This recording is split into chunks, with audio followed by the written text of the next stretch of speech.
인사를 나누죠. 이따가 끝나고 해피 뉴 이어를 할 거니까요. 지금은 해피 뉴 이어는 하지 마시고 이제 지금은 반가운 인사를 좀 일어나셔서 서로에게 반가운 인사를 좀 해주셨으면 좋겠습니다. 안녕하십니까? 안녕하십니까? 예, 반갑습니다. 반갑게 인사. 네, 형제와 자매를 여러분이 함께 일어나 주시고요. 저희가 오늘 예배 중에는 함께 찬양하고 그리고 함께 신앙을 고백하고 함께 기도하는 시간이 있습니다. 물론 말씀이 끝난 다음에도 우리가 함께 좀 기도했으면 좋겠지만요.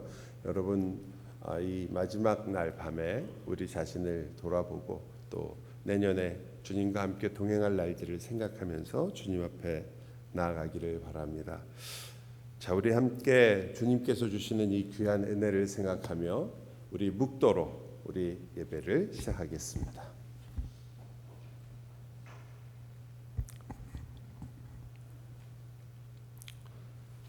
하나님, 저희를 부르셨으니 저희가 주님께 나아갑니다. 저희를 주의 은혜와 자비 가운데로 인도하셨으니 저희가 그 선하신 길을 걷기를 원합니다. 주께서 이 1년을 우리와 함께 하셨으니 주님, 저희가 주의 이름을 좇아 주의 영광을 따라 주의 선하심을 기억하며 또한 한 해를 다시 걷기를 구합니다. 주님, 이제 주께서 우리를 부르셨으니 주님 앞에 나아가며 주의 이름을 영원히 높이기를 원하나이다. 예수 그리스도의 이름으로 기도하옵나이다. 아멘. 우리 함께 찬송하겠습니다. 찬송가 2장입니다.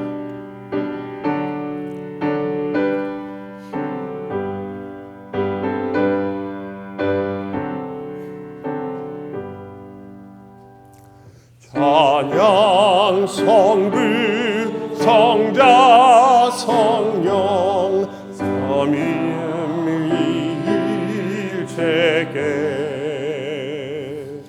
영원 무궁하기까지 영광을 돌리세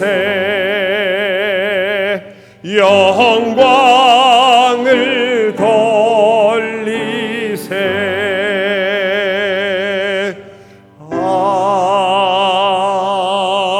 아멘. 사도신경으로 우리의 신앙을 함께 고백합니다.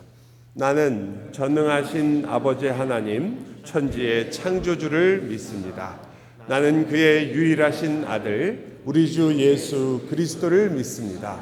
그는 성령으로 잉태되어 동정녀 마리아에게서 나시고 본디오 빌라도에게 고난을 받아 십자가에 못 박혀 죽으시고 장사된 지 사흘 만에 죽은 자 가운데서 다시 살아나셨으며 하늘에 오르시어 전능하신 아버지 하나님 우편에 앉아 계시다가 거기로부터 살아있는 자와 죽은 자를 심판하러 오십니다.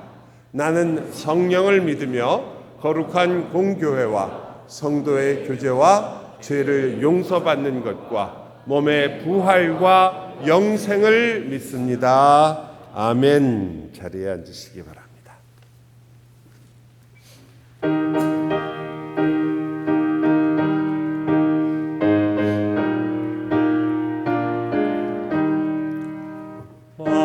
반석 열린 곳에 내가 숨어 있으니 원수 마귀 손로 떼고 환난 풍파 없도다. 만세 반석 열린 곳에 내가 편히 쉬리니 나의 반석 구주 예수 나를 숨겨주소서. 죄에 매여 죽을 인생 편히 쉬기 바라나 주의 가슴 넓은 품 내가 찾아 안기네. 만세반석 열린 곳에 내가 편히 쉬리니 나의 반석 구주 예수 나를 숨겨 주소서. 이 땅 위에 평안 없고 기쁜 일을 몰라도 주 예수의 참 사랑을 내가 이제 알았네. 만세반석 열린 곳에 내가 편히 쉬리니 나의 반석 구주 예수 나를 숨겨 주소서. 험한 풍파 지나도록 순풍으로 도우사 평화로운 피난처에 그리 살게 하소서. 만세반석 열린 곳에 내가 편히 쉬리니 나의 반석 구주 예수 나를 숨겨 주소서.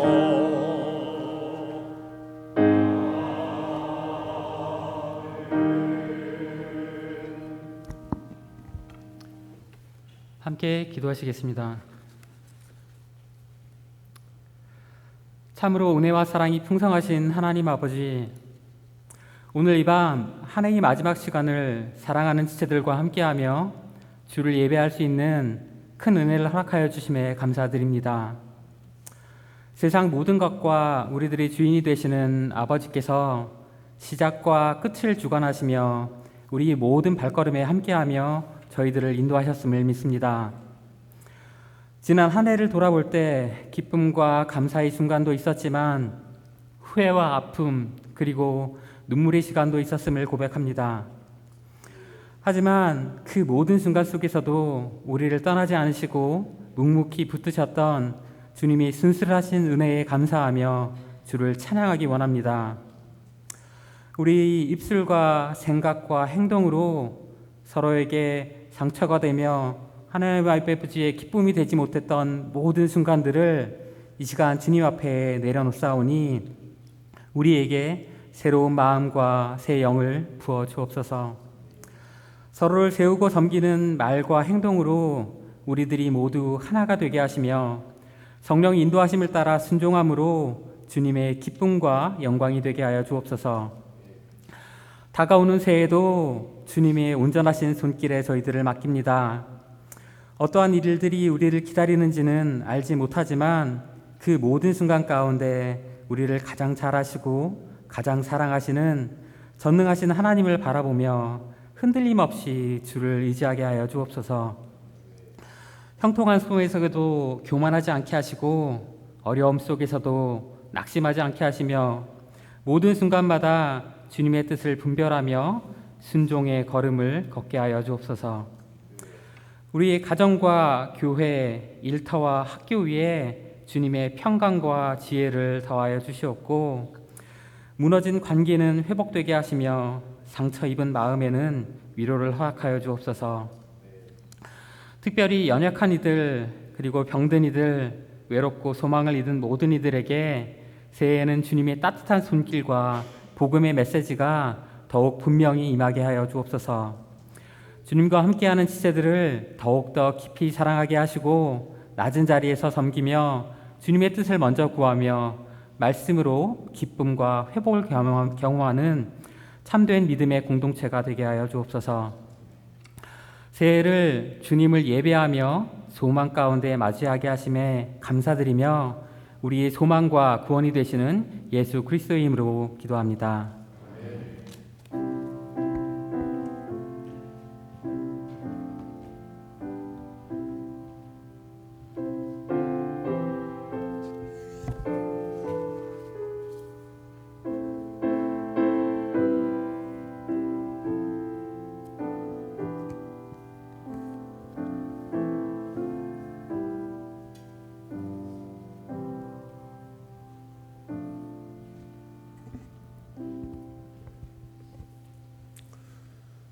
하나님의 말씀은 호세아서 14장 말씀입니다.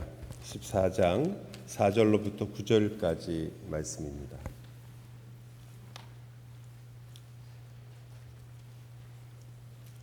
Hosea chapter 14 verse 4 through 9.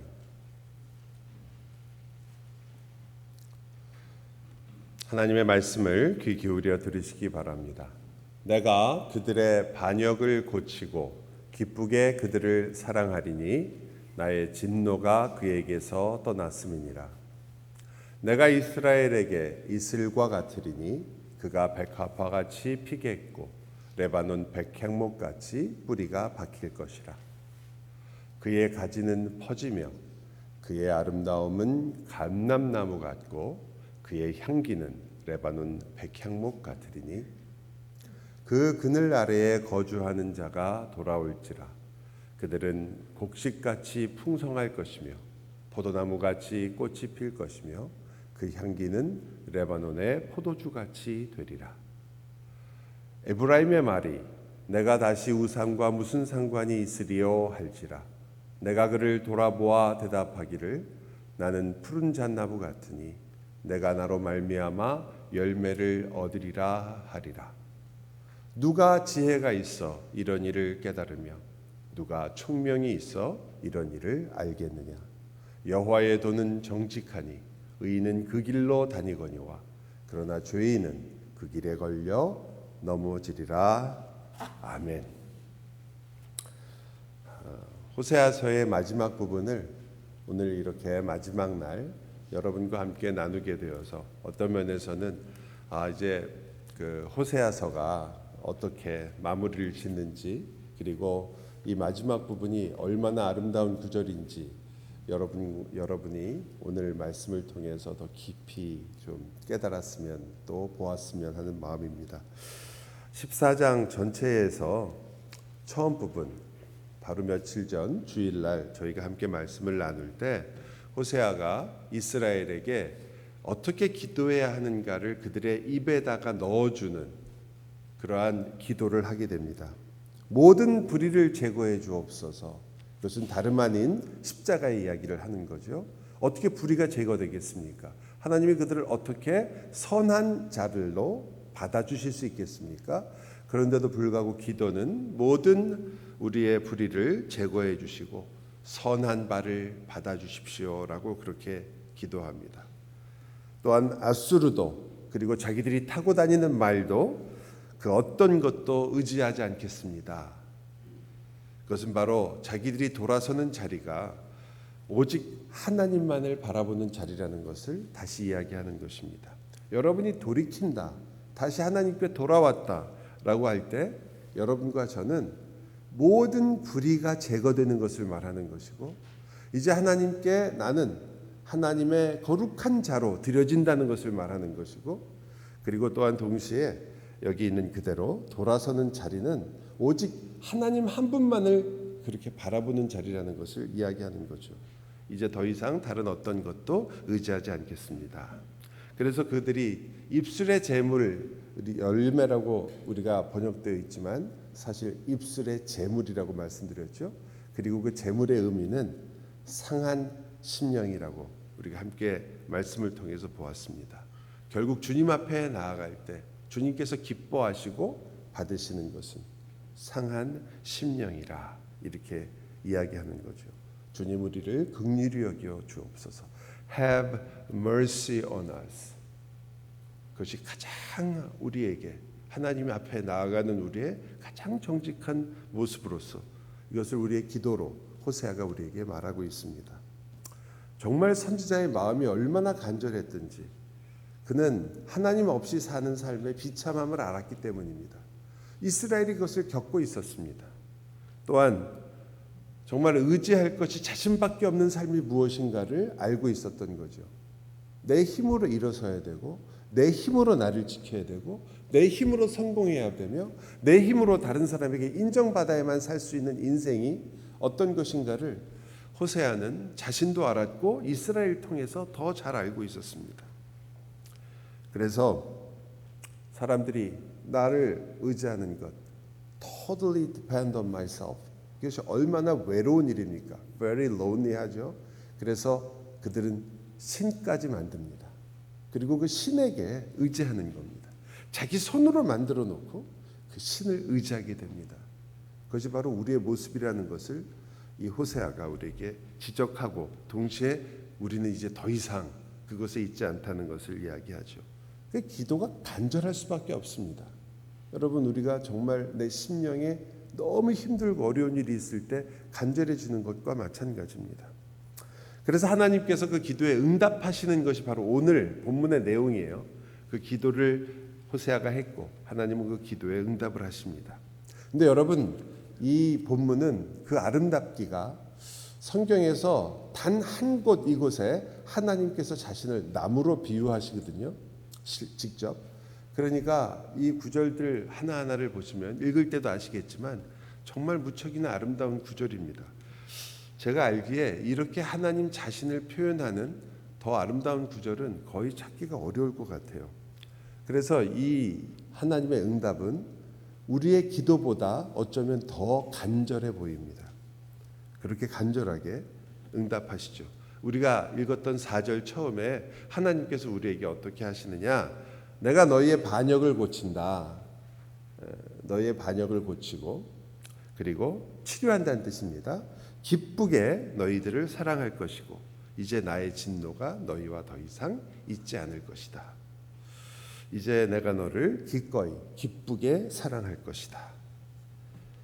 성경이 이것을 참 앞으로 이제 하나님께서 바로 그렇게 시작하신 우리들을 향한 사랑을 어떻게 하실 것을 표현하시는 것이 오늘 말씀의 계시의 내용입니다. 여러분, 얼마나 감미롭게 시작하느냐 이렇게 표현을 해요. 5절인데요. 내가 이스라엘에게 이슬과 같을 것이다. I will be like the dew to Israel. 이슬이라는 말을 들으면 왜 이슬 갖고 되겠나 이런 생각이 들겠지만 여러분, 이슬이라는 말은 일단은 우리가 메마르다라는 걸 생각하는 거예요. 여러분, 예수를 믿지 않은 게 아니고 회개하지 않은 게 아닙니다. 회개도 하고 하나님께 돌아왔으며 그리고 기도하고 하나님의 말씀을 구했습니다. 그리고 예수를 믿었습니다.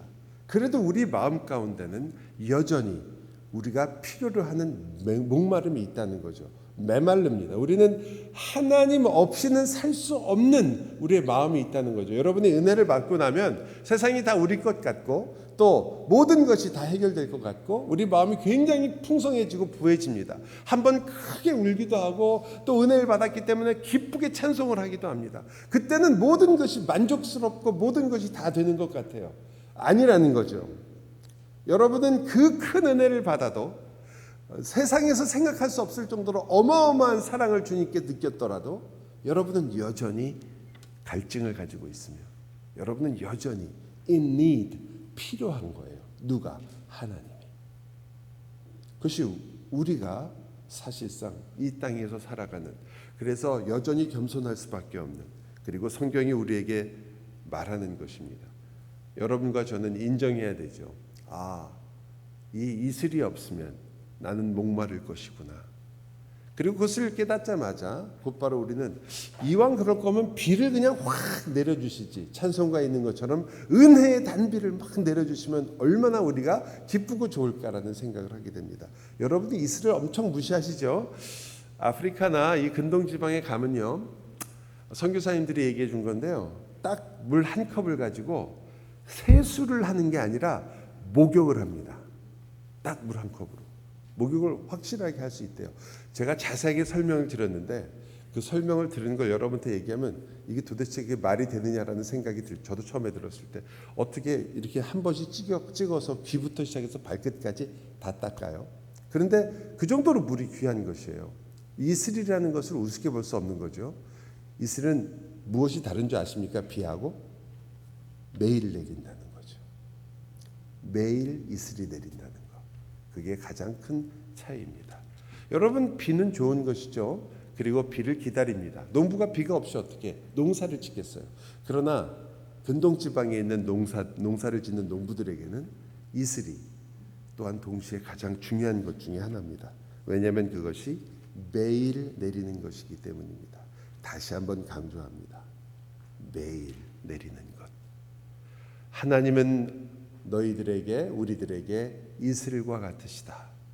매일 우리의 목마름을 채워주시고 매일 우리의 필요한 것들을 채워주시는 분이 바로 하나님이시다. 그래서 여러분, 이삭이 야곱에게 축복할 때 혹시 기억하세요? 하나님께서 너에게 하늘에서 이슬을 내려주기를 원하노라, 그렇게 기도하거든요. 뭐 비를, 큰 대단한 것이 아니라 하나님께서 너에게 이슬을 내려주기를 원한다. 매일 필요한 하나님의 은혜가 너와 함께 있기를 바란다. 여러분 어떠십니까? 2026년 우리 많은 기도 제목들이 있을 수 있고, 여러분은 많은 위시나 레졸루션이 있겠죠. 여러분이 하고 싶은 일들도 있고, 또 여러분 개인 생활이나 여러분의 교회나 혹은 여러분의 신앙이나 여러분의 사업이나 많은 일들이 있습니다. 여러분 제일 처음 무엇을 구하실 것입니까? 저는 이 구절이 어쩌면 우리들이 잊어버리기 쉬운, 그러나 너무 중요한 구절이라고 생각합니다. 주님, 제 아침마다 혹은 저녁마다 또 혹은 내가 필요할 때마다 이슬처럼 저의 삶을 적셔주십시오. 끊이지 않게, 쉬지 않고 주님께서 나의 인생을 적셔주십시오. 매일매일 우리를 살리는 하나님의 은혜와 사랑을 우리는 필요로 하기 때문입니다. 그래서 물은, 여기서 말하는 이슬은 먼저 살리는 것입니다. 그렇지만 본문은 그냥 살린다고 얘기하지 않고 훨씬 더 놀라운 일들을 우리에게 얘기하죠. 그가 백합화같이 피겠다. 이슬로 말미암아 백합화같이 그의 인생이 그렇게 꽃과 같이 된다는 이야기입니다. 꽃처럼 아름답게 피어날 것이다. 레바논 백향목같이 뿌리가 박힐 것이다. 그의 인생에 뿌리가 내려갑니다. 레바논 백향목은요, 약 한 40m 정도 자라는 굉장히 큰 나무들입니다. 물론 뿌리도 굉장히 크겠죠. 그런데 그 백향목의 뿌리처럼 그렇게 너도 뿌리를 깊이 내리기를 원한다. 흔들리지 않기를 원한다. 그의 가지는 퍼지며, 가지가 옆으로 쫙 퍼지며 아름다움은 감람나무 같고 그의 향기는 레바논 백향목 같을 것이다. 그러니까 이스라엘을 표현하는 겁니다. 이스라엘이 내가 너희에게 이슬과 같아질 것이니 너희가 그 이슬 때문에 무엇을 누리게 될 것이냐. 이슬 가지고 뭐 그냥 하루하루 그냥 살아갈 정도면 감사한 거지. 이게 아니라 지금 이 말씀은 그 이슬 때문에 여러분은 뿌리를 깊이 내리게 되고 아름다운 꽃을 피우게 되고 그리고 그 향기를, 그리고 아름다운 나무의 모습을 갖게 된다고 말하는 겁니다. 그 그늘 아래에 거주하는 자가 돌아올지라. 그들은 곡식같이 풍성할 것이며 포도나무같이 꽃이 필 것이며 그 향기는 레바논의 포도주같이 되리라. 레바논의 포도주는 성경에 자주 나오는 것도 아니고 그리 유명한 것도 아닙니다. 그러나 아마 이 레바논의 백향목과 같이 함께 이 구절에서 쓰여진 것 같아요. 풍성한 삶을 이야기하는 것이고, 이슬이라는 것이, 하나님의 이슬이 우리에게 충분하다는 것을 이야기하는 것이기도 합니다. 이것이 바로 하나님께서 만드신 하나님의 나무들입니다. 생각해 보세요. 여러분, 나무들이 열매를 맺는다는 것, 꽃을 피운다는 것은 어쩌면 이렇게 우리가 설명하기가 좋은 겁니다. 이 나무들이 하나님께서 주시는 은혜를 받고 하나님께 열매를 맺고 꽃을 피워서 주님께 영광을 돌리더라. 이것이 우리가 되게 생각하는 방식입니다. 저와 여러분이 예수를 믿게 되면 주님을 알았으니, 주님께 큰 은혜를 받았으니 이제 그 은혜를 가지고 하나님께 나아가 주님을 높이고 주님께 영광을 돌리자. 얼마나 아름다운 말입니까? 그런데 오늘 본문은 좀 달라요. 이 본문은 그 반대입니다. 하나님이 우리의 이슬이 되시고 우리의 마실 물이 되시며 그 하늘의 물이 되셔서 오히려 우리를 아름답게 하고 우리를 기쁘게 하며 우리를 위해 아낌없이 자신의 것을 부어주시더라 라고 말하는 겁니다. 하나님이 나무 때문에 사는 것이 아니라 나무가 하나님 때문에 산다는 것을 이야기하는 거죠. 우리는 대개 하나님을 섬긴다는 말을 많이 쓰다 보니까 마치 우리가 대단한 존재가 되어서 하나님께 큰 역할을 하고 있는 존재라고 생각할 때가 있습니다.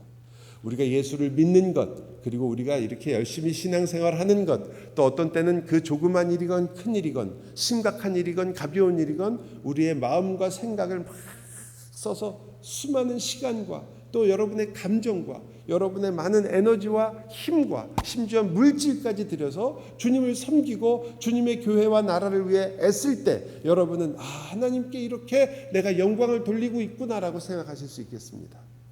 여러분, 다시 한번 생각해 보십시오.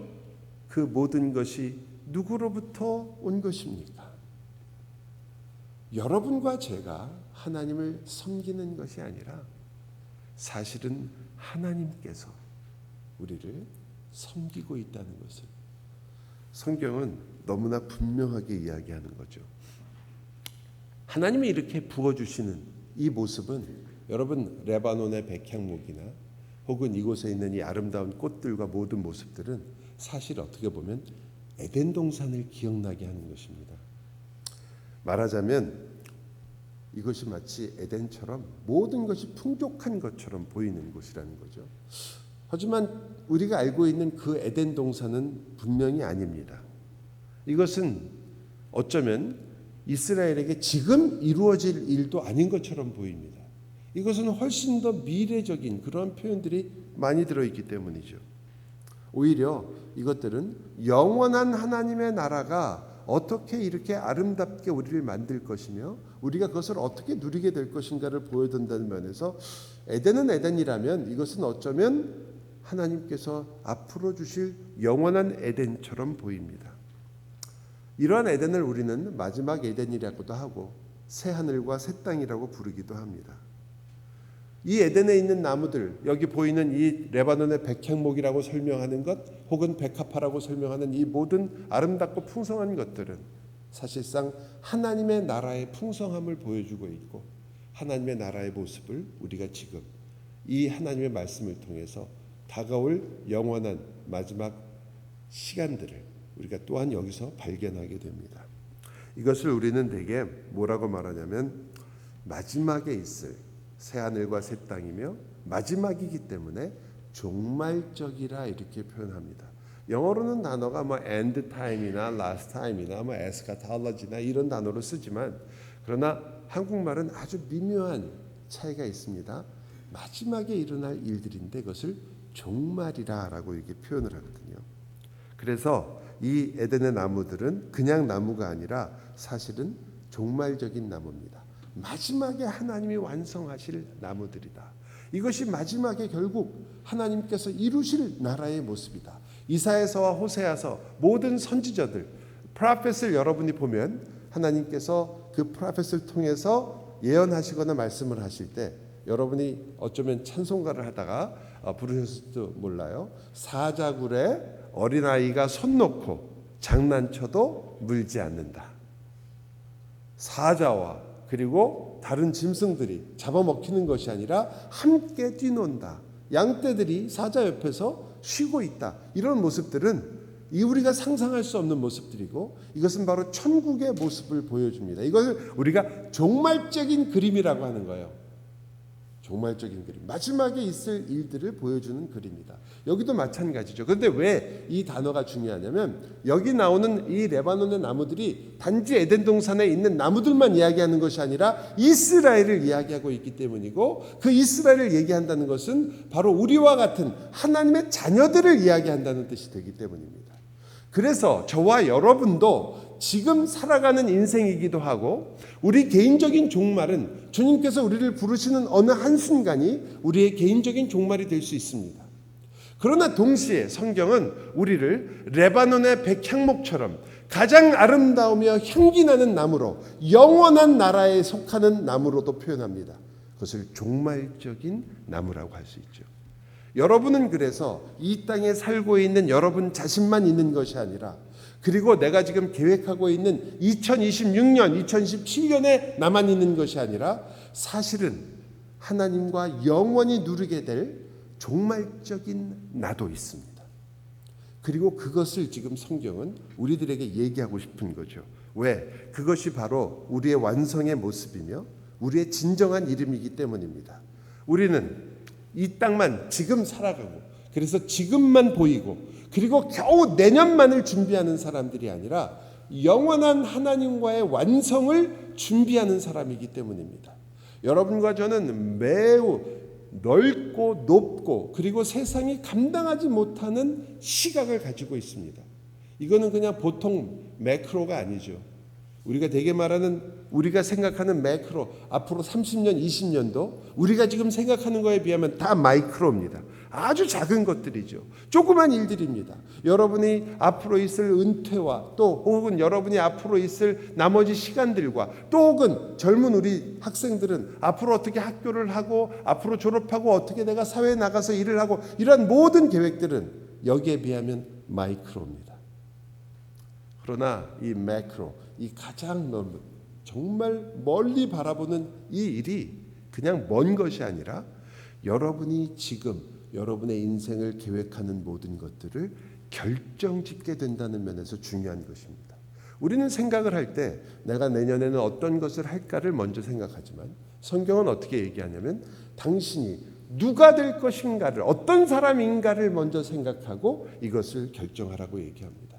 우리는 내년에 성경을 한 번 더 읽을 것을 생각합니다. 내년에 우리가 조금 더 좋은 사람이 되고 싶습니다. 조금 더 성숙해지고 싶습니다. 그때 여러분에게 성경은 말하는 거죠. 너희가 내년에 조금 성숙해질 것을 생각하기 전에 너희를 완전한 성숙으로 이끌어 그 모든 것을 너희에게 주신 하나님으로부터 그리고 그러한 너로부터 너의 인생을 다시 보라는 것입니다. 여러분과 제가 내년이 지나면 오늘 지금 밤에 여러분이 여러분을 보면서 반성하는 것과 거의 비슷한 반성을 하게 됩니다. 이것은 여러분이 하도 수없이 해보셨으니까 여러분 나이만큼 하셨으니까 제가 꾸며낸 얘기가 아니라는 걸 아실 거예요. 거의 비슷한 생각을 우리는 합니다. 올해도 이것을 잘못했구나. 내년에는 좀 더 내가 좀 성숙한 사람이 돼야지 라고 생각하십니다. 여러분 그래서 말씀드리는 거죠. 여러분은 성숙을 향해 가고 있는 사람이기도 하지만 하나님의 성숙 때문에 그 성숙으로 가는 길을 절대 포기하지도 그리고 그것 때문에 좌절하지도 그것 때문에 쓰러지지도 않는 사람이라는 것을 꼭 먼저 생각하셔야 합니다.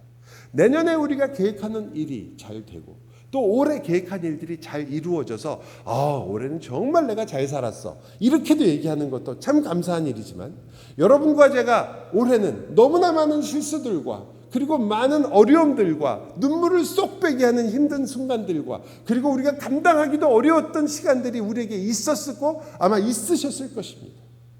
그러나 그것 때문에 우리가 쓰러지거나 좌절하지 않는 이유는 여러분이 그저 옛날 일이니까 넘어가자가 아니라 여러분에게 주어진 완성된 여러분의 모습을 알고 있기 때문입니다. 그것을 갖고 있기 때문입니다. 여러분이 마치 여러분이 가지고 있는 어떤 그 재산 때문에 여러분이 이미 재산을 갖고 있는데 그것은 상속을 받은 것이라서 17살이 돼야지 그 모든 상속을 내가 가질 수 있습니다. 그 상속이 있는 아이가 인생을 살아가는 방식과 아무것도 없어서 혼자 이것을 살아가는 사람과 인생을 계획하는 방식이 다를 수밖에 없지 않겠습니까? 여러분이 만약 여러분이 어떤 사람인가를 분명하게 알며 내가 누릴 영광이 무엇인가를 확실하게 알고 그 소망이 정말 분명하다면 여러분의 오늘은 그것 때문에 달라질 수밖에 없다는 거죠. 변할 수밖에 없습니다. 그것이 바로 여러분이 종말적 백합화요, 종말적 백향목이요, 종말적 백나무요. 여러분의 이름 앞에 종말적이라는 말이 붙을 수 있는 이유입니다. 제 이름이 한성윤인데 저는 그러니까 한국말로 하면 종말적 한성윤이기도 합니다. 영어로는 에스카타로지컬 한성윤이 되겠죠. 여러분도 마찬가지입니다. 여러분은 그 영원을 받은 사람들입니다. 받은 것으로부터 출발하는 법을 배우셔야 합니다. 그것으로부터 나를 보는 법을 배워야 합니다. 나를 만들어가는 내가 어디를 향해 가고 있으며 무엇을 가고 있는가를 알고 있어야 되고 내가 얼마나 풍족한 사람이며 내가 얼마나 많은 것을 가진 사람이고 얼마나 많은 것을 누릴 수 있는 사람인가를 절대 잊어서는 안 됩니다. 여러분은 죄 중에 죽지 않는 사람들이며 죄에 빠져서 쓰러지지 않는 사람들이며 이 인생에서 실패라는 것 때문에 포기할 수 없는 사람들입니다. 여러분과 저는 이 땅에서 어떤 일이 벌어지더라도 하나님께서 여러분에게 약속하신 그 약속을 받을 사람들입니다. 그것이 여러분의 인생을 사실은 붙잡고 있는 것입니다. 미래에 끝나지 않고 오늘의 나라는 것을 깨닫기 때문에 저와 여러분은 그 일에서 힘을 얻게 됩니다. 여러분, 오늘 8절은 그러한 면에서 어쩌면 가장 놀라운 부분이기도 합니다. 제가 다시 한번 읽을게요. 에브라임의 말이 내가 다시 우상과 무슨 상관이 있으리요 할지라. 이 부분은 번역이 좀 어려운 부분인데, 하지만 대부분의 영어 성경들은 에브라임아 내가 다시 우상과 무슨 상관이 있겠느냐, 하나님께서 에브라임에게 하는 하나님의 말로 많이 번역을 합니다. 여기서는 마치 에브라임이 한 말처럼 한국 성경은 번역을 했지만, 아마 제 생각에도 에브라임아라고 이렇게 혹격으로 부르는 것이 조금 더 원문에 가깝다고 보여져요. 하지만 상당히 테크니컬하기 때문에 저는 그것을 가지고 여러분에게 말하려고 하는 것이 아니라, 이 어떻게 그것을 번역하든지 간에 한 가지 공통점이 있습니다. 그것은 뭐냐면 에브라임은 이제 더 이상 우상을 섬기지 않는다는 겁니다. 그리고 제가 가장 좋아하는 부분은 내가 그를 돌아본다는 말입니다. 여러분, 저는 이 구절을 생각할 때마다 항상 예수님께서 동산에서 막달라 마리아를 만났을 때 막달라 마리아가 예수님을 부르고 라보니어라고 부르죠. 랍비어라고 부릅니다. 그때 예수님께서 그를 돌아보아 만나줬다고 말씀하시잖아요. 예수님께 돌아서서 이렇게 만나는 장면입니다. 가실 길이 있는데도 그가 돌아보았다라는 말은 언제나 좋습니다. 왜냐하면 주님께서 우리에게 항상 돌아오라고 하시잖아요. 근데 여기서는 주님께서 돌아보신다고 하니까 이 은혜를 어떻게 말로 표현할 수가 없을 때가 있습니다. 대답하시기를 주님께서 나는 푸른 잣나무 같으니 내가 나로 말미암아 열매를 맺으리라. 진짜 종말적 나무가 나옵니다. 여기 마지막 하나님 자신을 푸른 잣나무라고 그래요. 여러분, 푸른 잣나무가 우리나라 성경에 나오는 이 푸른 잣나무가 이게 사이프레스인데요. 잣나무라고 번역해도 되죠. 사이프레스는 잣나무도 될 수는 있어요. 하지만 삼나무도 되는 것이고 전나무도 됩니다. 이 사이프레스가 그런 계통을 말하니까요. 해석하기도 히브리어는 지금 어떤 나무를 정확하게 찝어서 나무라고 말할 수는 없는 상황입니다. 다 우리나라 말로 번역이 가능해요. 중요한 것은 evergreen입니다. 아까 이슬만큼 중요한 단어예요. 이슬이 매일매일 우리에게 주는 것처럼 evergreen이라는 건 뭐죠? 사철 푸르단 말입니다. 변함없이 푸르게 우리에게는 변함없이 푸른 하나님이 계시다는 거죠.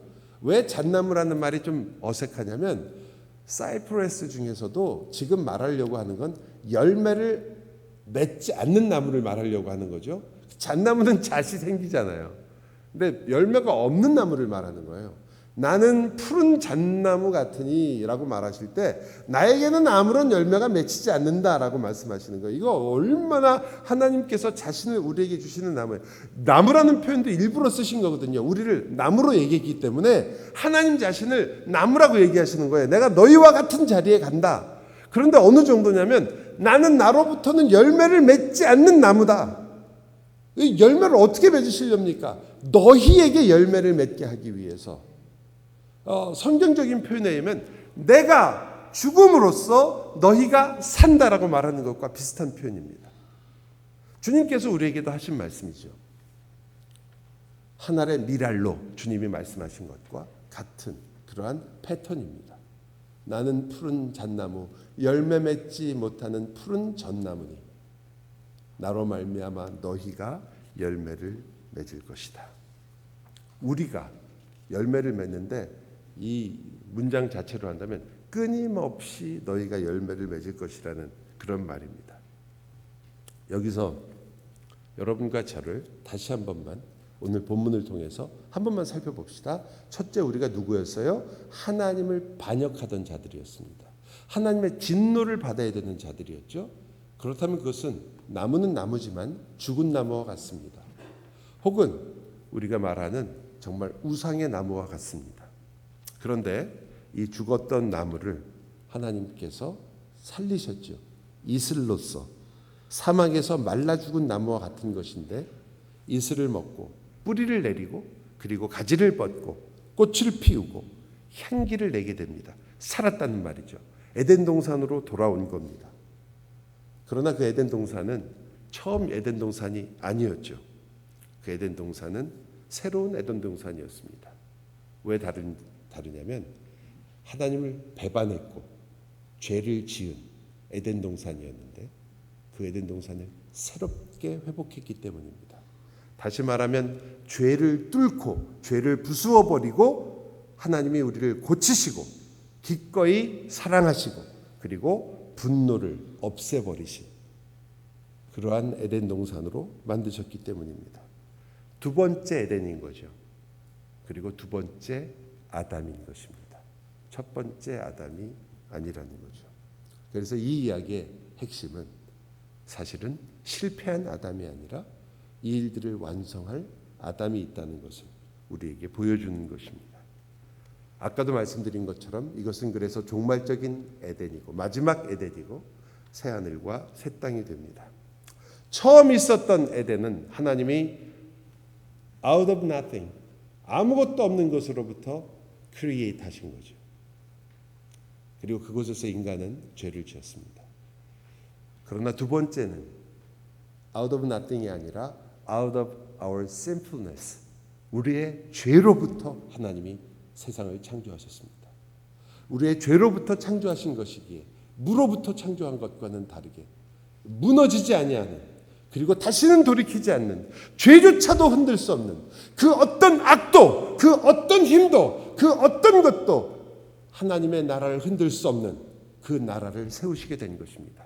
그것은 우리 때문에 우리의 힘으로 세울 수 없었던 나라죠. 왜냐하면 첫 번째 아담과 첫 번째 에덴은 무너졌기 때문입니다. 그러나 두 번째 아담이신 그리스도께서는 십자가에 달리사 우리를 위하여 만드신 이 나라는 흔들리지 않는다고 성경이 말합니다.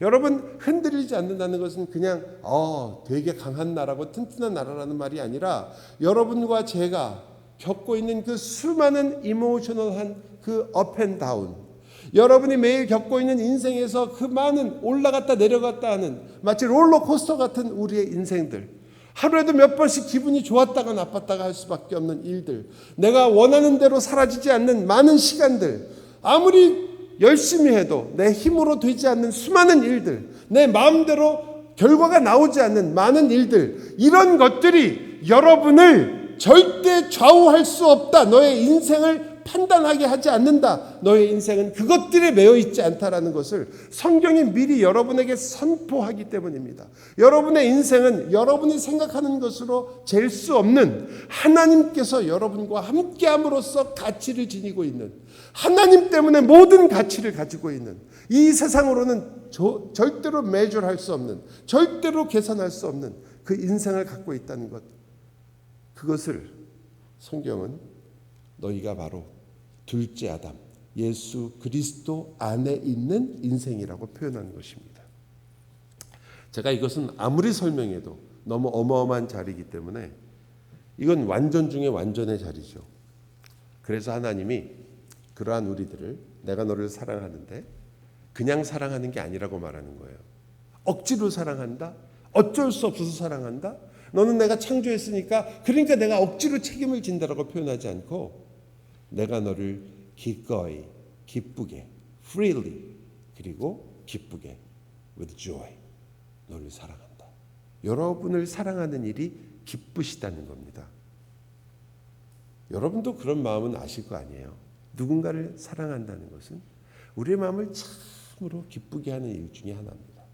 물론 누군가를 사랑한다는 일은 몹시도 힘들 때도 있습니다. 하나님도 얼만큼까지 힘드셨냐면 나의 하나님 어찌하여 나를 버리시나이까 할 정도로 힘드셨습니다. 그러나 그 사랑은 가치가 있었던 거죠. It's worth it. 왜냐하면 그의 사랑하는 이들을 살렸기 때문입니다.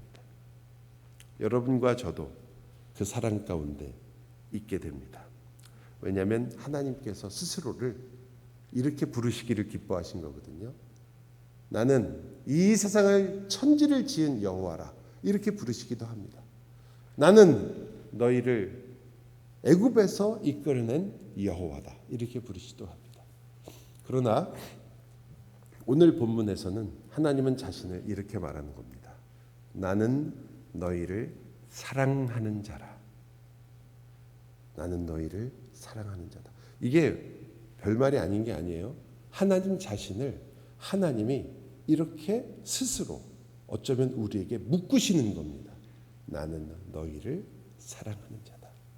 다른 어떤 것보다 너희를 사랑하는 일이 나의 가장 큰 기쁨이고 내가 너의 인생 가운데 영원히 너에게 베풀 것이며 너희와 약속한 것이다.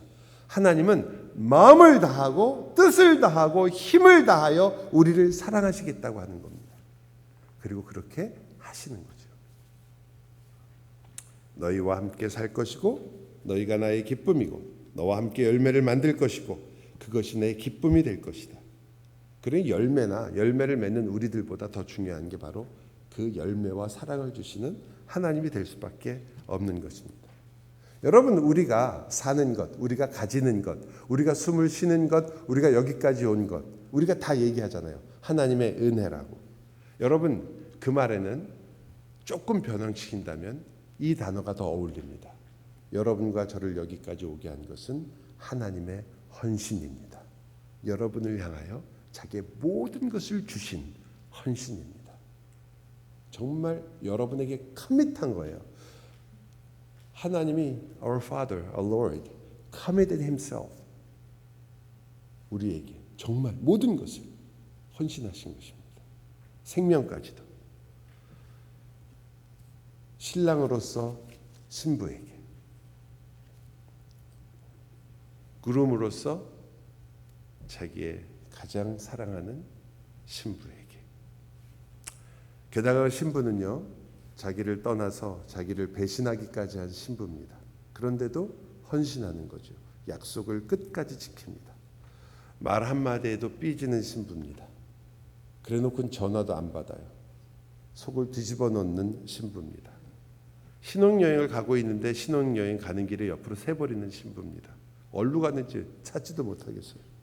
심지어 밥하다 말고 놀러 나가가지고 밥을 했는지 안 했는지도 모르게 만드는 신부입니다.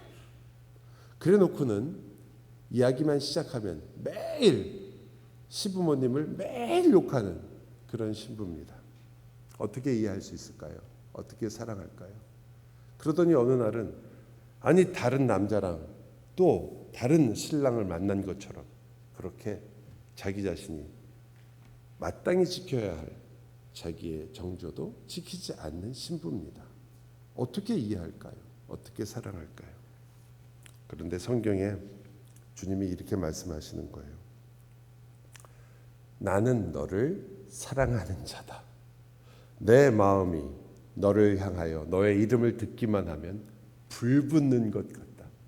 여러분은 어떻게 생각하세요? 이상한 신부도 이해하기가 어렵지만 이 이상한 신랑은 더 이해하기가 어렵습니다. 그 모든 상황 속에서 당연히 화를 내며 우리를 쫓아내거나 혹은 새롭게 난 다시 이 모든 것을 원점으로 돌리고 다시 시작하겠다고 말하는 것이 너무나 당연한데 그런 게 아니라 내가 너를 보면 내 마음이 너를 향하여 불붙듯 한다. 너를 너무너무 사랑하게 된다. 나의 이름이 뭐냐? 나는 너를 사랑하는 자. 그것이 하나님께서 우리에게 선언하는 이름입니다. 다른 무엇이 아니라 하나님은 우리를 갈망하시는 겁니다. 우리가 되게 존 파이프 목사님 쓰신 Desiring God이라는 책을 좋아합니다. 하나님을 갈망하라. Desiring God. 그러나 여러분, Desiring God보다 먼저 있었던 일이 있습니다. 그것은 Desiring You. 하나님께서 여러분을 갈망하신 것입니다. 생명을 다하도록 갈망하셨어요. 마음을 다하고 뜻을 다하여 여러분의 이름을 부르셨고 마음을 다하고 뜻을 다하고 힘을 다해서 여러분을 인생을 보았습니다. 이게 하나님의 마음이었습니다. 그래서 그는 내가 너에게 장가들어 영원히 살 것이다. 그런데 무엇으로 너에게 장가들 것이냐? 내가 공의와 정의와 은총과 긍휼로 너에게 장가를 들 것이다. 참 어울리지 않는 단어들이 함께 있는 겁니다. 정의와 긍휼, 자비, 이게 어떻게 같이 가겠습니까? 근데 둘이 같이 있는 거죠. 이게 만나는 곳이 십자가밖에 없다는 건 아십니까? 하나님의 공의와 하나님의 사랑이 만나는 곳, 그것은 이 땅에서 십자가밖에 없었거든요. 바로 그 십자가를 통해서 신부를 얻는다고 말하는 거죠. 신랑은 마음을 다하고 목숨을 다하여 헌신하고, 그래서 우리에게 열매를 맺습니다. 물론 우리는 그 열매가 우리 것인 줄 알고 자랑할 때가 많이 있죠. 그래서 거짓 열매를 많이 맺습니다. 그것은 비인격적인 열매일 수밖에 없죠. 왜냐하면 우리들이 생각하는 열매들은 대개 돈이 될 때가 있고, 어떤 때는 내 욕심이기도 하고, 어떤 때는 내 우상들이기 때문에 나와 전혀 인격적인 관계를 맺을 수가 없습니다. 성경에서 말하는 참 열매는 인격적인 것들입니다. 그 열매는 그래서 우리로 하여금 기쁨이라는 것을 누릴 수 있게 해줍니다. 인격적 평안을 주기 때문이죠. 내가 물건을 하나 가졌다는 것은 내가 원하는 것을 가졌기 때문에 가질 수 있는 기쁨이죠. 그러나 여러분, 그 기쁨과 여러분이 정말 마음에 맞으며 내 인생을 서로 돌볼 수 있는 친구를 만난 기쁨과 비교할 수는 없는 것입니다. 인격적인 기쁨은 우리들에게 말할 수 없는 깊이 있는 기쁨을 주기 때문이죠. 하나님께서 우리에게 맺으시겠다는 그 열매는 하나님과의 그 인격적인 관계 속에서 나오는 열매를 말하는 것입니다. 그리스도 없이 만약 우리가 하나님 없이 열매를 맺는다면 그건 전부 가짜 열매가 될 수밖에 없는 그것은 바로 인격적인 열매가 아니기 때문이죠. 그리고 하나님께서는 저와 여러분이 그렇게 하나님과 인격적 열매 속에, 인격적 관계 속에 들어가시 당연히 원하십니다. 여러분이 신랑과 신부의 일반적인 사랑을 다 압니다. 공개적으로 우리는 다 알고 있죠. 신랑은 신부를 사랑해야 되고 신부도 신랑을 사랑해야 됩니다. 그걸 모르는 사람이 어디 있겠어요. 그러나 지금 제가 말씀드리는 것은 그런 공개된 사랑이지만 항상 그들만의 이야기가 있는 것을 우리가 안다는 겁니다. 아무리 우리가 일반적으로 부부는 서로 사랑해야 된다고 얘기하지만 그러나 그 부부의 사랑을 들어보면 그것은 분명히 둘만의 이야기입니다. 그래서 찬송가에 있잖아요. 우리 서로 받은 그 기쁨은 알 사람이 없도다. 왜 알 사람이 없어요? 하나님과 우리가 사랑하는 건 우리도 다 말하고 아는 건데, 예수님 사랑합니다라는 말 왜 우리가 모르겠어요? 그러나 그 안에서 인격적인 관계가 있기 때문에 우리에게는 공개된, 우리 모두가 다 알고 있는 신비가 있다는 거죠. 비밀이 있습니다.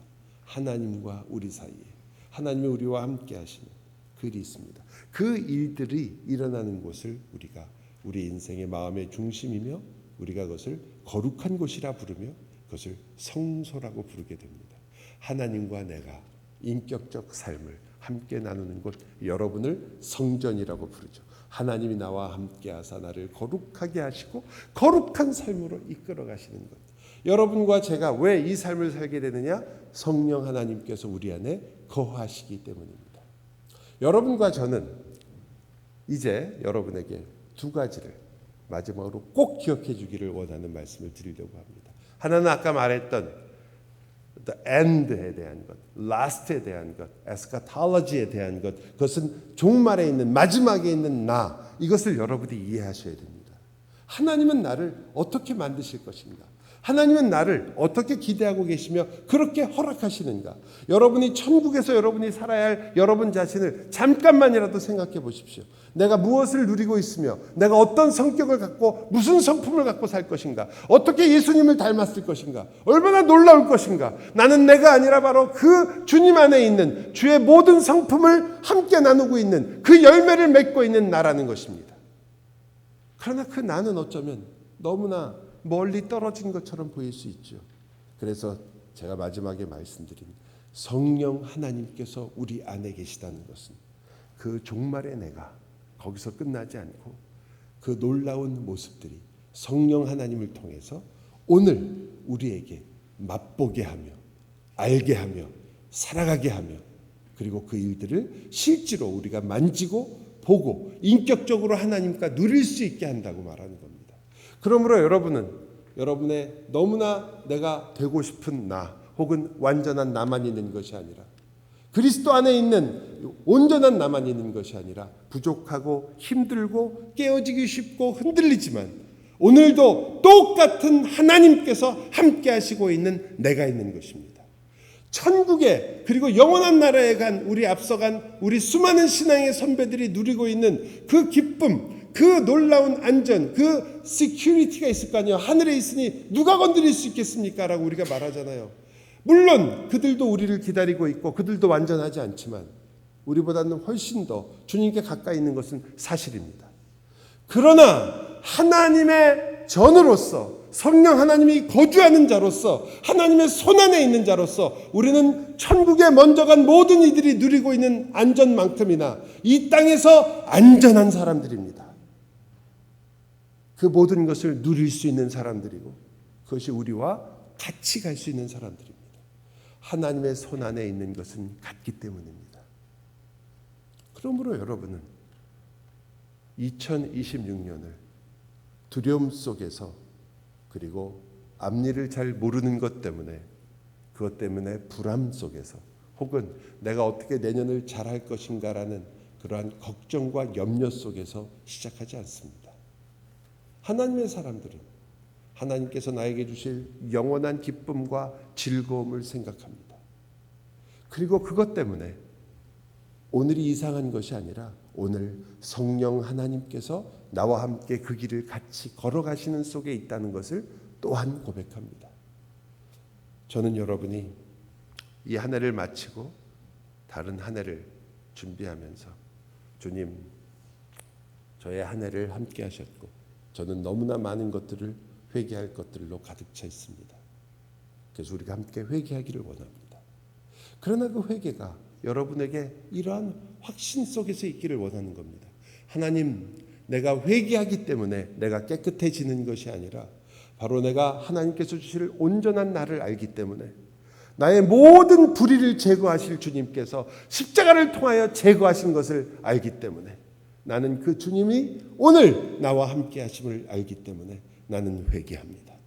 그리고 내가 영원한 나라를 유업으로 받으며 그 나라 속에서 오늘도 살아갈 것을 알기 때문에 힘을 내어 주님과 함께 주님의 은혜로 주님이 나에게 열매를 맺게 하신다는 이 놀라운 은혜대로 살기를 원합니다. 이게 어쩌면 우리들에게는 쉬운 것 같으면서도 어렵기 때문에 호세아가 마지막에 이렇게 얘기하는 거예요. 9절을 한번 우리 같이 한번 읽어볼까요? 9절입니다. 함께 읽겠습니다.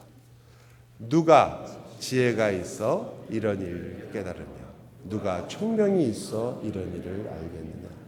여호와의 도는 정직하니 의인은 그 길로 다니거니와 그러나 죄인은 그 길에 걸려 넘어지리라. 맞습니다. 푸른 전나무, 내가 바로 그 푸른 전나무다. Evergreen Cypress. 그래서 너를 열매 맺게 할 것이다.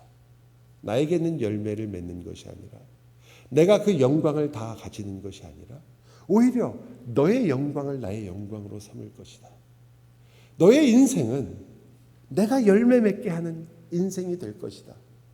누가 이걸 깨달으겠냐는 거예요. 여러분도 다 듣고 어떨 때는 참 좋다, 하나님 감사합니다 하지만 그러나 정말 이 인생을 깨달았냐라고 물어본다면 여러분은 뭐라고 대답하시겠어요? 정말 아십니까? 여러분 하나님이 여러분의 인생을 어떻게 인도하시며 붙잡고 가실 것인지를 정말 아십니까? 누가 지혜가 있어 이런 일을 깨달으며 누가 총명이 있어 이런 일을 알겠느냐? 하나님께서 우리에게 헌신하십니다. God commits himself to us. 우리가 커밋하는 거 아닙니까? 우리가 모든 것을 주시는 거 아닙니까? 우리가 하나님께 모든 것을 바치는 거 아닙니까? 아니, 하나님께서 내가 너에게 모든 것을 다 주는 것이다. 이걸 어떻게 깨달으란 말이에요? 이런 신을 우리가 만난 적이 있나요? 이런 하나님을 우리가 어떻게 다 이해할 수 있습니까?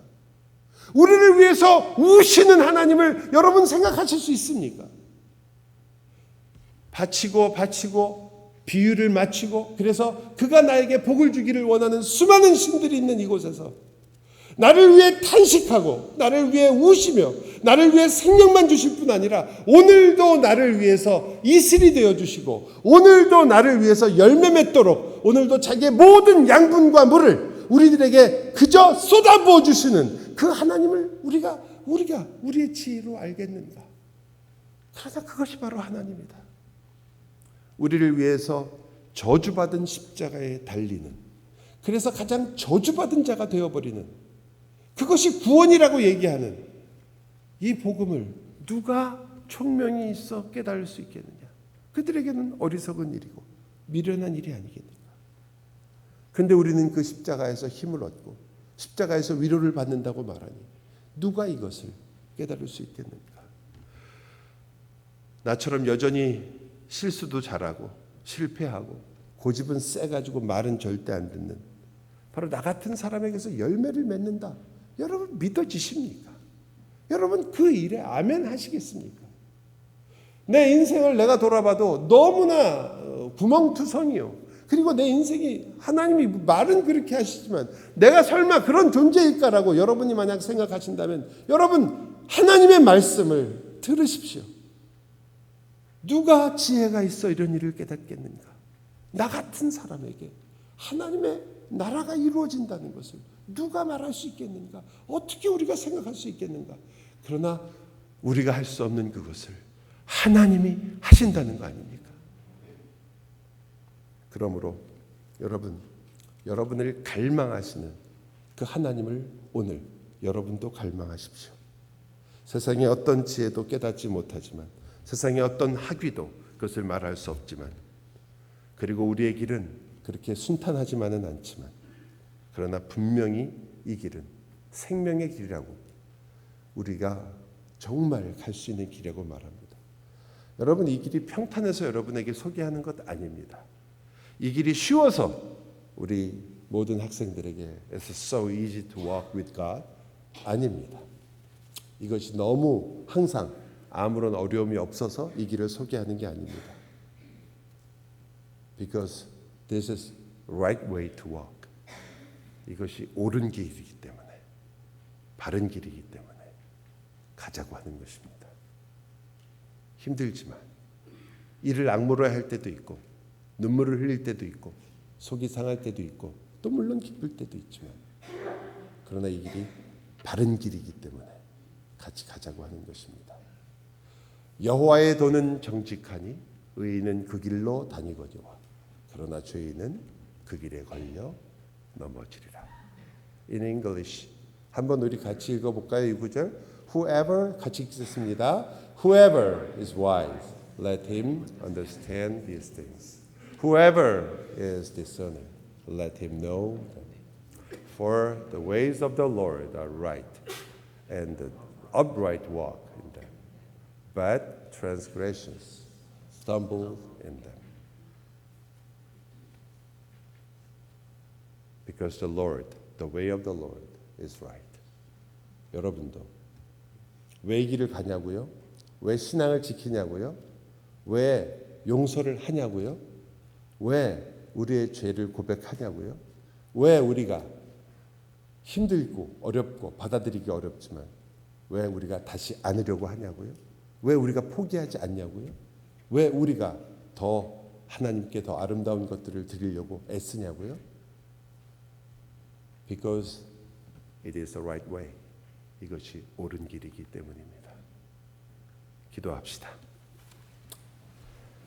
여러분 이 시간 우리 함께 기도할 때 한 해를 생각하시면서 우리의 죄를 같이 기억하고 기도했으면 좋겠습니다. 여러분 모두 다 2026년을 준비하실 것입니다.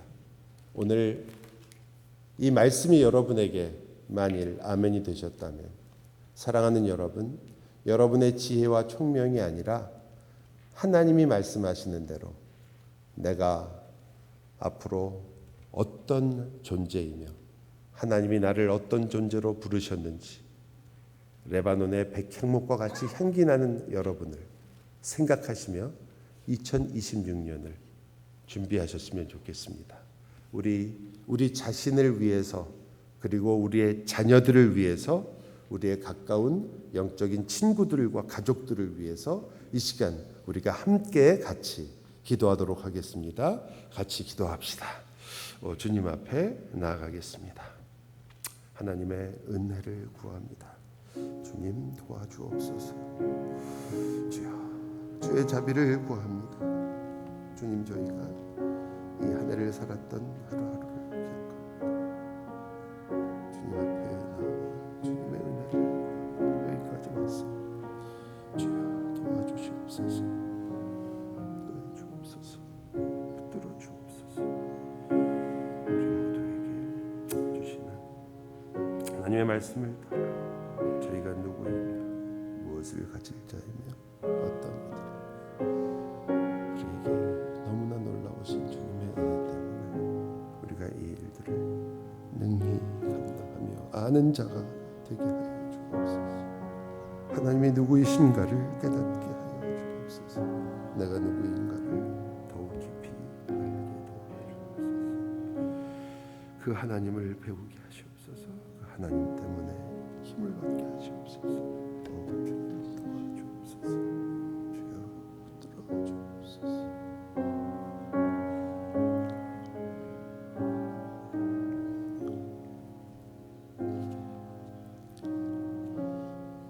사랑하는 주님, 저희 자신과 우리가 사랑하는 이들을 위하여 기도합니다.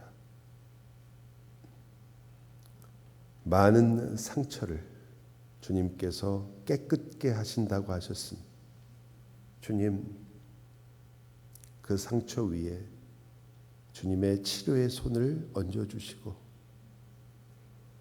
아픔과 눈물을 주께서 닦아주시며 그리고 그 위로가 있게 하여 주옵소서. 무엇보다도 저희가 저희 자신을 돌아보아 저희도 그러한 선한 도구로 쓰일 수 있도록 용기와 또 우리 자신을 돌아보는 마음과 회개하는 심령을 또한 허락해 주옵소서. 용서하기 위하여 용서받을 줄 알게 하시고 용서받고 또한 용서하는 참 세상이 주지 못하는 하나님의 복음의 소리가 저희의 삶에 있게 하여 주옵소서. 주님, 또한 한 해를 지나면서 우리가 다 사랑하지 못한 것들을 또한 고백합니다. 주님, 더 사랑할 수 있었던 시간들을 주님께서는 허락하셨지만 저희는 저희 자신만을 돌아보느라고 다 사랑하지 못했습니다. 주님께서 우리를 완성해 나가시는 이 귀한 자리에서 저희로 하여금 저희 자신을 돌아보게 하셨으니 주님, 우리가 마지막에 이룰 영광스러운 모습을 기억하고 주 예수 그리스도의 능력을 힘입어 다시 일어나게 하여 주옵소서. 다시 우리로 하여금 사랑하게 하시고 다시 회복하게 하시고 다시 우리의 마음속에 비록 여전히 연약하지만 우리가 이룰 영화로운 나라를 다시 기억하게 하여 주옵소서. 이루어지지도 않을 것들, 도저히 안 되는 것들, 우리는 할 수 없는 것들에 주저앉지 말게 해주시고 하나님이 이루신 주님의 나라, 하나님이 이루신 참된 평화, 하나님이 우리를 위하여 주신 그 놀라운 화평과 회복과 용서와 사랑을 저희가 절대 놓치지 아니하고 그것을 끊임없이 바라보게 도와주시고 그것이 우리의 것이며 우리가 이룰 것임을 흔들림 없이 걸어갈 수 있도록 도와주시옵소서. 주님, 저희의 자녀들을 위하여 또한 기도하오니 자녀들이 앞으로의 인생 동안 자기의 인생을 아무도 모르는 그 어둠을 걸어가는 자처럼 두지 마시고 주님의 손과 함께 걷게 하여 주옵소서. 주님의 은혜와 함께 걷게 해 주옵소서. 주님의 손과 주님의 발과 주님의 사랑이 그들과 함께 있다는 것을 그들이 보게 하여 주옵소서. 그래서 지칠 때, 힘들 때, 방황할 때 그들이 하나님의 손 아래에 있다는 것을 깨닫게 하여 주옵소서. 주님, 저희가 이제 2026년을 준비합니다. 그 한 해를 주님 앞에 다시 드릴 수밖에 없습니다. 미래의 시간이지만, 오지 않은 시간이지만, 그러나 주님의 것이요, 또한 오지 않은 시간이지만 주님 안에서 우리의 것임을 고백합니다. 주여, 저희가 그리스도의 그 사랑과 은혜와 영광을 드러내는 이 한 해가 되게 하여 주옵소서. 예수 그리스도의 이름으로 기도하옵나이다. 아멘. 우리 다 함께 일어나서 찬송하겠습니다. 귀하신 주여 날 붙드사.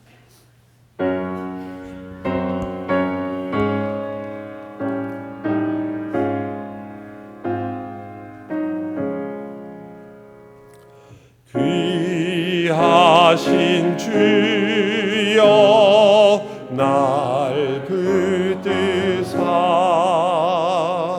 주께로 날마다 더 가까이 저 하늘 나라 나 올라가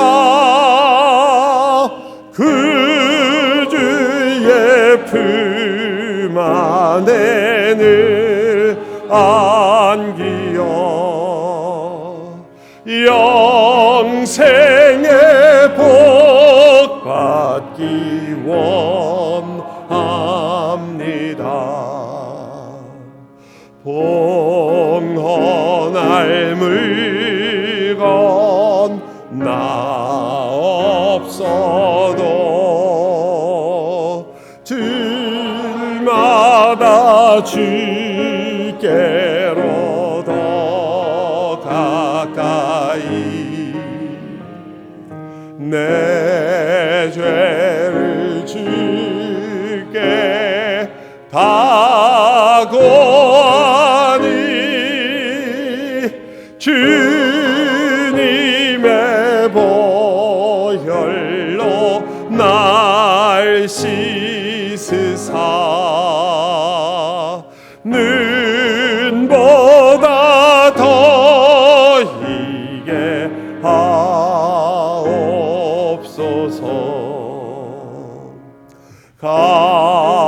가나탄 마귀 날 꾀어도 주 예수 앞으로 더 가까이 이 세상 속한 그 허영심 또 추한 생각을 다 버리니 정결한 마음 내게 늘 주소서. 이 세상 내가 살 동안에 주께로 날마다 더 가까이 저 배는 천국 나 들어가 한없는 복락을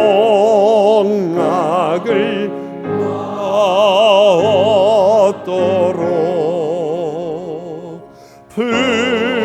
풍성한 은혜를 주옵소서.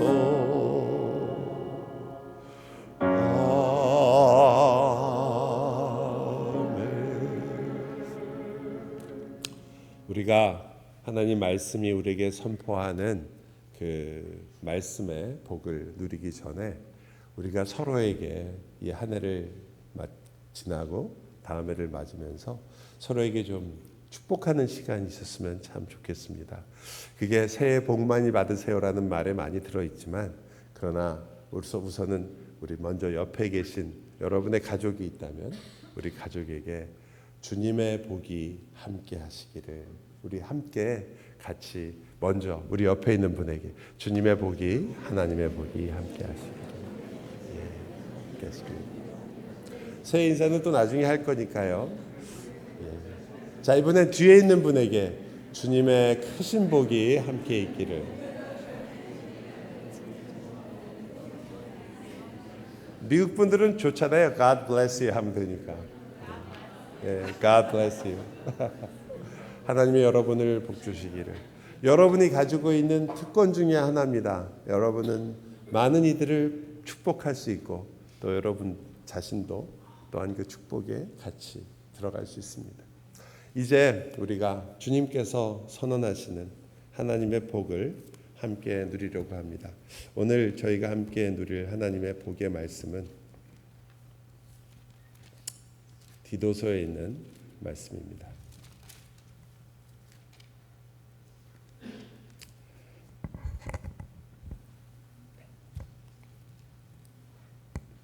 함께 주님의 말씀의 복을 받겠습니다.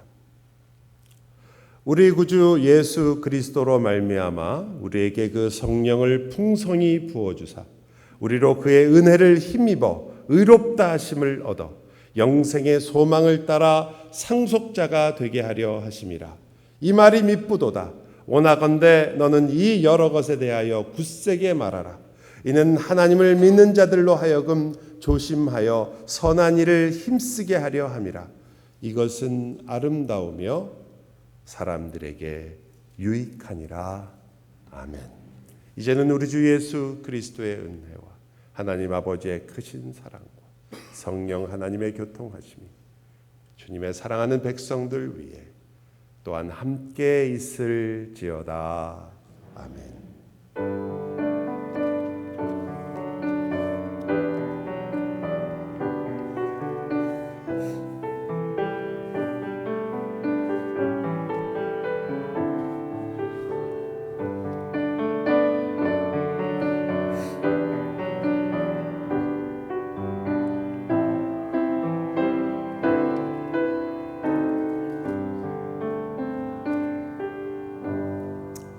자, 우리 새해 인사 서로 나눴으면 좋겠습니다. 예, 한 해 수고하셨습니다. 해피 뉴 이어. 예, 새해 한 해 수고 많으셨습니다. 우리 가족끼리도 좀 인사해 주세요. 예? 아내가 남편에게 한 해 수고했다고. 수고 많았습니다. 해피 뉴 이어. 예. 수고 많이 하셨습니다. 해피 뉴 이어. 예.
아멘.